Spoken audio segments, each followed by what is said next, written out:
Imphal East District ki oina Thabagi shuba Lok Sabha Meekhal ki absentee voter singi postal ballot paper ki khuthang da vote Thabagi Thabak Ngasidagi Houkhre. District asigi oina absentee voter sing vote Thabaga mari lainana polling team sing lam Thabagi thoram amang ase. Imphal East District ki DC complex da district asigi DC Kumanthem dainana luchingduna pangthokhe. Thauram aduga mari lainana district asigi district election officers oidibe district asigi DC Kumanthem dainana hai. Mamangi General Assembly election da pangthokkhibagum handaki Lok Sabha Meekhal asidasu essential service da leiba voter sing yauna chahi yamlaba voter amade person with disability voter sing oina absentee voter sing ge khudong chaba pire. Khudong chaba asigi damak apply tawrakhiba voter sing ge vote Thabagi Thabak ase district asigi oina ngasidagi ahanba round gi oina tha asigi taraga nithoi fawba pangthokani. Adubu April mapan amari taraga mathoi ase general holiday leiba maramna vote Thabagi Thabak ase pangthokloi. Ani shuba round gi oina tha asigi taraga manga da pangthokani.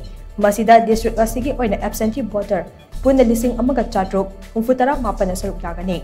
Thaushil ase ECI amadi CEO Manipur ki office ki makhada pangthokpani hainasu manam khataki. The absentee voter belonging to senior citizen above 85 years. Asidana 1069 C category ta.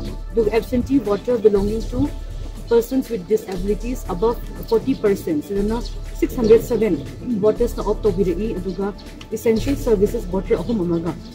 Hari 1679 asigi voters sing asigi vote asi khoi election duty tabiri ba polling officials sing na yum da chapti na vote asi khoi facility asi toraga voting to han bagi process adu ngasi dagi auna haujeraga minute mari ni chathagani hari minute adu dinga tang tare ne nipan ne mapan sina chera ugalai bani na mapan na to bida tare nipan duga taraga tara nithoi hari minute asida pung mapan dagi manga phawbada khoi haiba facility asi of tawkiba voters ng yimang da biram da voting asi tawbidani